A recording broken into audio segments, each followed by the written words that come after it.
Hai, Assalamualaikum dan selamat pagi. Salam sejahtera kepada anda di luar sana bersama saya Gigi dan juga Hakim. Pada pagi ini, macam biasa 6.30 pagi kita akan bawakan apa perkembangan terkini di laman web kita dan juga di saluran 501 yang pastinya daripada malam tadi semua orang pun tertunggu-tunggu pengumuman rasmi daripada Perdana Menteri Tan Sri Muhyiddin Yassin berkenaan dengan Perintah Kawalan Pergerakan. Hakim.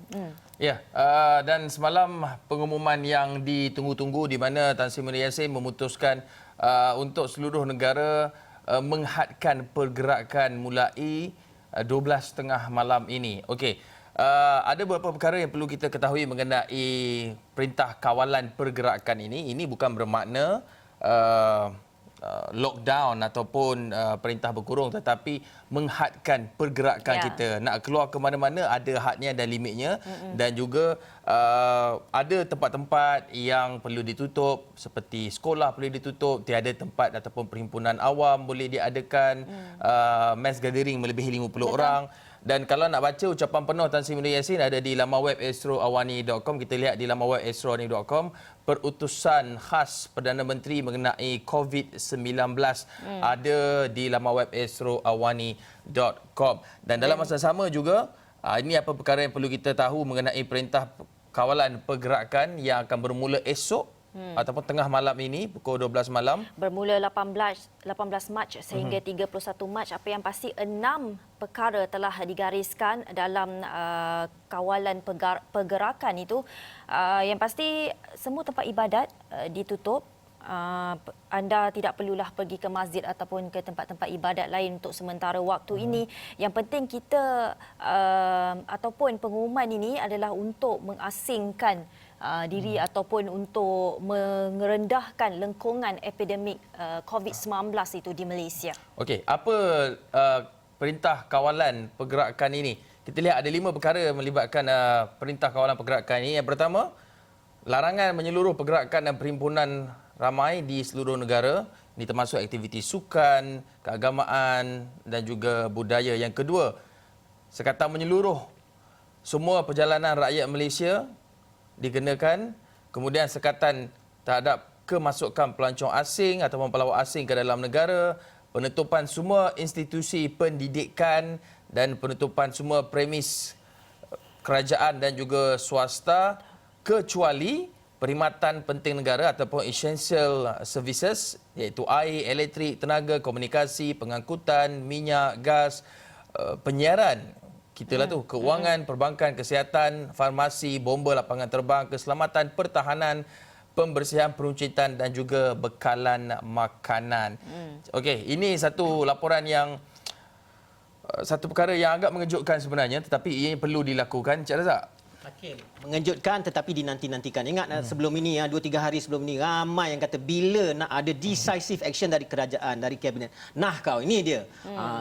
Sekarang ini saya rasa 50% daripada negara, rakyat di luar puas hati sebab dah dapat apa yang dinanti-nantikan. Tetapi ada pula sekarang ni kita tengok ini adalah partial lockdown. Kalau kita tengok NST mengatakan partial lockdown, bukannya front page NST itu partial lockdown, bukannya lockdown. Lockdown ini kalau kita tengok apa yang berlaku di Perancis, di Spanyol dan di Itali, mereka itu begitu teruk sekali menghadapi keadaan COVID-19 menyebabkan lockdown mereka itu terpaksa berada dalam keadaan yang lebih teruk, lebih ketat. Kalau kita tengok Macron semalam membuat ucapan bagaimana pada hujung minggu beliau melihat rakyat Perancis memang tak ada apa. Mereka pergi berpesta, pergi ada acara-acara sukan. Jadi menyebabkan Macron sendiri mengatakan ini tak boleh jadi. Dalam bahasa Perancis lah. Jadi menyebabkan mereka Macron mengambil tindakan yang lebih ketat ikut jejak langkah Itali dan Spanyol, lockdown. Mereka lockdown ni bukan main-main. Kalau nak keluar pun mesti ada mereka akan mengguna pihak keselamatan untuk menahan orang-orang yang keluar tanpa kebenaran atau bersebab. Dan mereka juga mengambil langkah-langkah financial. Semalam Macron mengatakan bahawa mana-mana bisnes yang akan disebabkan lockdown ini akan kehilangan peluang untuk menjana pendapatan akan diberi bantuan. Itu macam open-ended commitment. Perancis negara kaya, mampu. Kita tengok di Malaysia ini apa yang berlaku, partial, belum lagi. Jadi kalau partial lockdown ni, mereka rakyat di luar sambutlah cabaran ini, jagalah diri supaya ikut arahan kerajaan, arahan kabinet kita sendiri yang sudah mengeluarkan arahan. Jadi sebelum benda ini menjadi lebih parah dan memerlukan total lockdown. Itu yang kita mahu elakkan. Itu yang kita tidak mahu. Tapi apa yang menariknya, kita juga ada bawakan di extraawani.com apa kata pakar mengenai kawalan ataupun arahan kawalan pergerakan ini, iaitu jangan balik kampung dan kekal di mana anda berada. Ini kata ahli pasukan petugas COVID-19 Selangor, Profesor Datuk Dr. Adiba Kamarul Zaman kepada rakyat Malaysia yang sedang berdepan dengan perintah kawalan pergerakan bermula 18 Mac. Kata beliau, apa yang penting di sini adalah jangan pulang ke kampung atau mereka dari kampung pun jangan datang ke bandar, kekal di mana anda berada dan kurangkan perjalanan. Itu kata beliau apabila kita Isra Awani interview masa dalam Consider This malam tadi. Dan Dr. Adiba juga memberi respon kepada kemungkinan ramai dari kalangan rakyat Malaysia yang mempertimbangkan untuk pulang ke kampung kerana kerisauan akibat penularan COVID-19 ini. Ya, kita lihat kalau kita lihat di laman web extraawani.com juga kita ada mainkan, kita dengarkan sedikit sedutan apa yang dikatakan oleh Prof Adiba ketika dalam rancangan Consider This.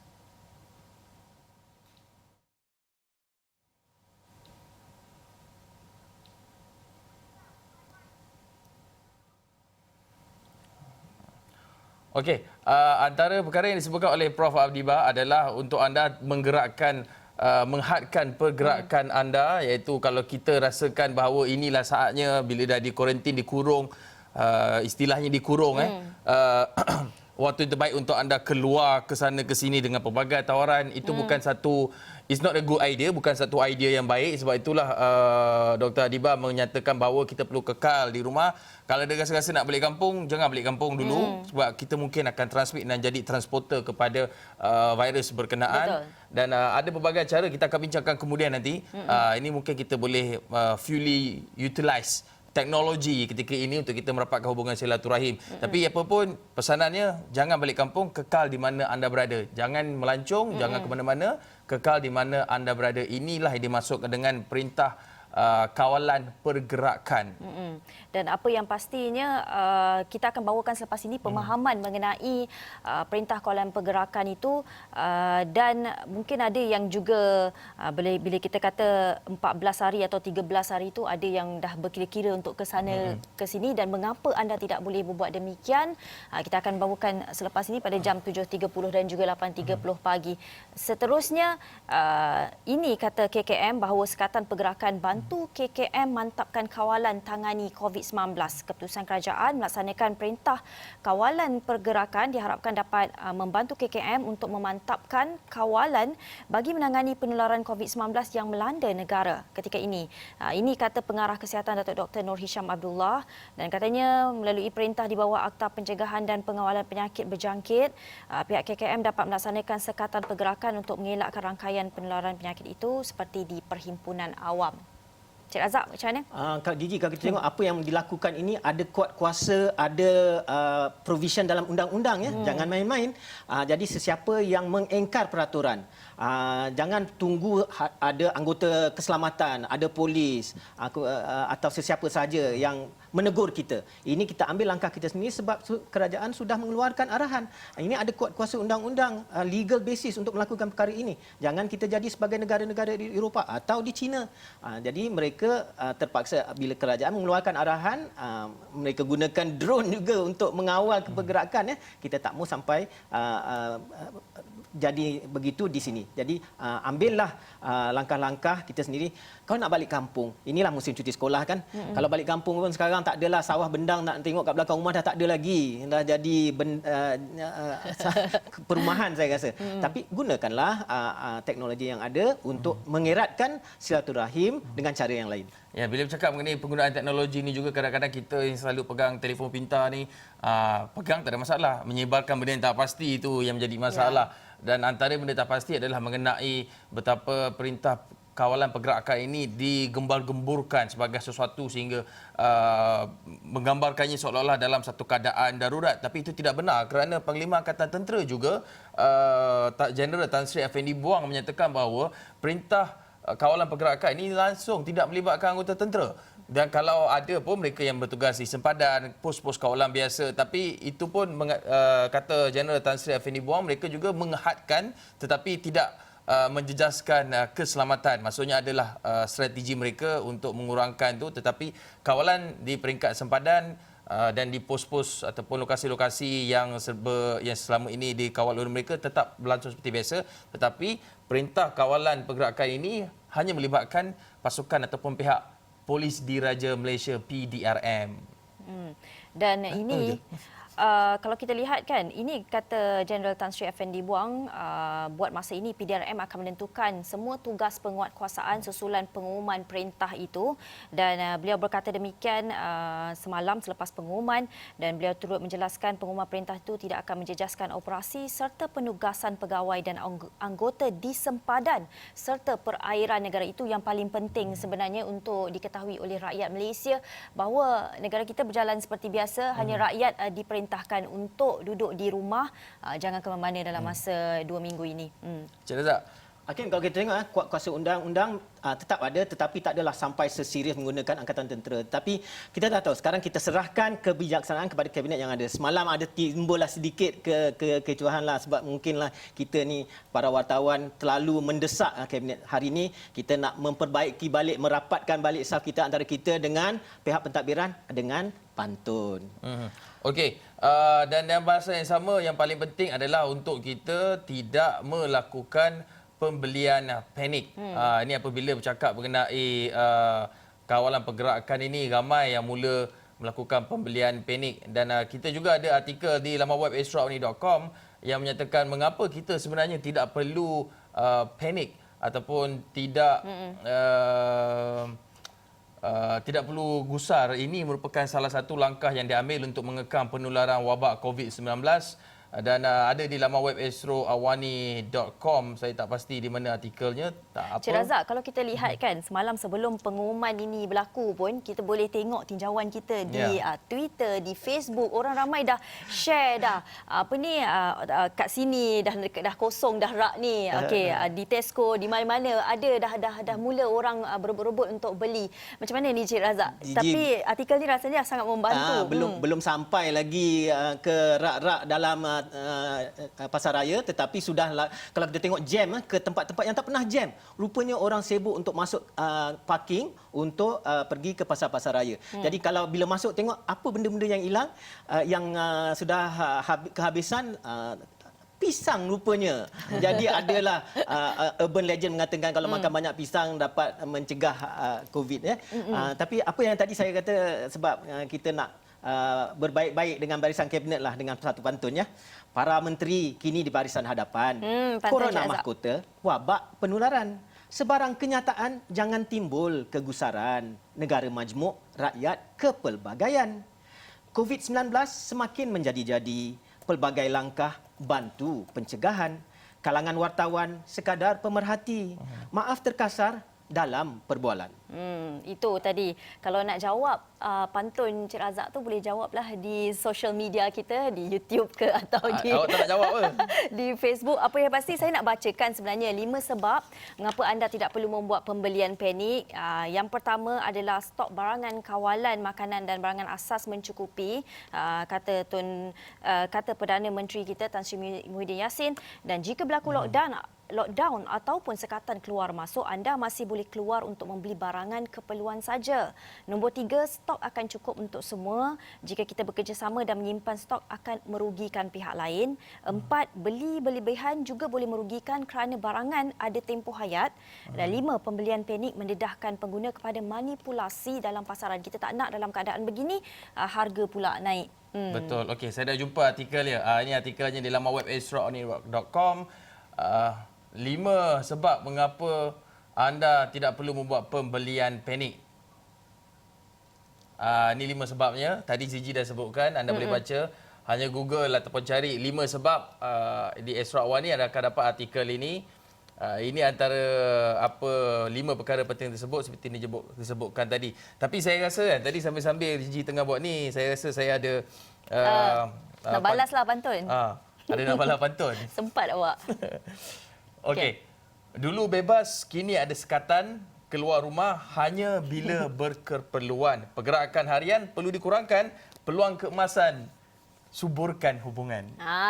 Siapa nak sambung lagi nanti boleh sambung di sosial media kita. Tapi walau bagaimanapun Awani Pagi, kita perlu berhenti di sini bagi memberi laluan kepada perutusan khas Perdana Menteri Tan Sri Muhyiddin Yassin mengenai COVID-19. Kita saksikan.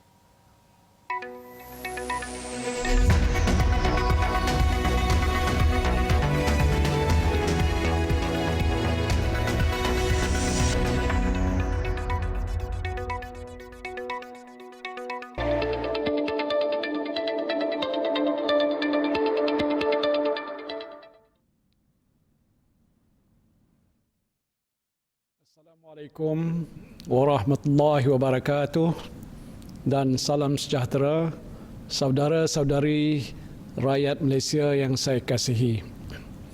Malam ini sekali lagi saya berada di hadapan saudara-saudari sekalian untuk memaklumkan situasi semasa ancaman wabak COVID-19 yang telah pun menimbulkan kebimbangan bukan sahaja di Malaysia, malahan di seluruh dunia. Sehingga kini wabak COVID-19 telah merebak di 135 buah negara.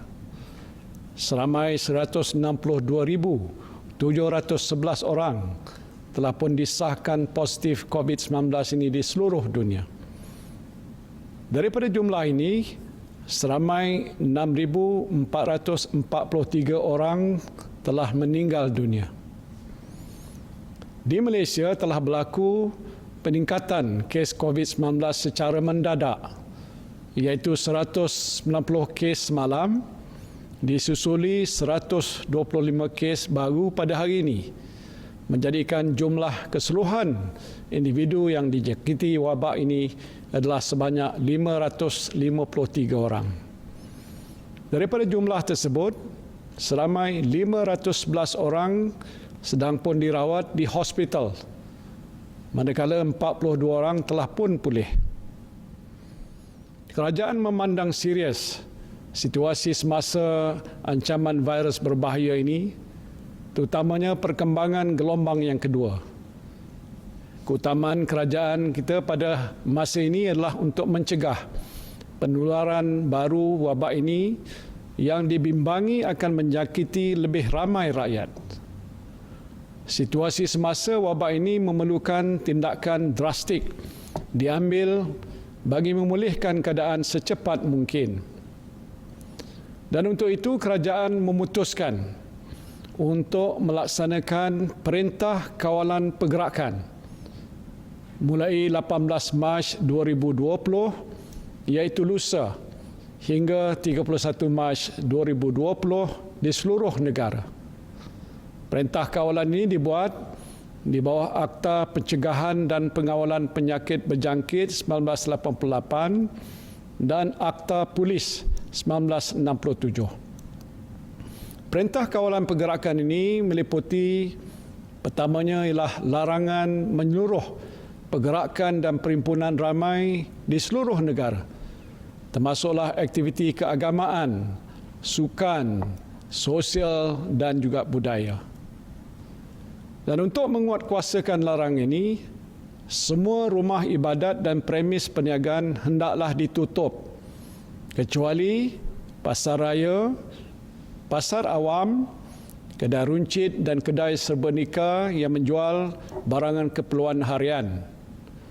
Khusus untuk umat Islam, penangguhan semua aktiviti keagamaan di masjid dan surau, termasuklah solat Jumaat adalah selaras dengan keputusan Mesyuarat Jawatankuasa Muzakarah Khas yang telah pun bersidang pada 15 Mac 2020. Keduanya ialah sekatan menyeluruh semua perjalanan rakyat Malaysia ke luar negara.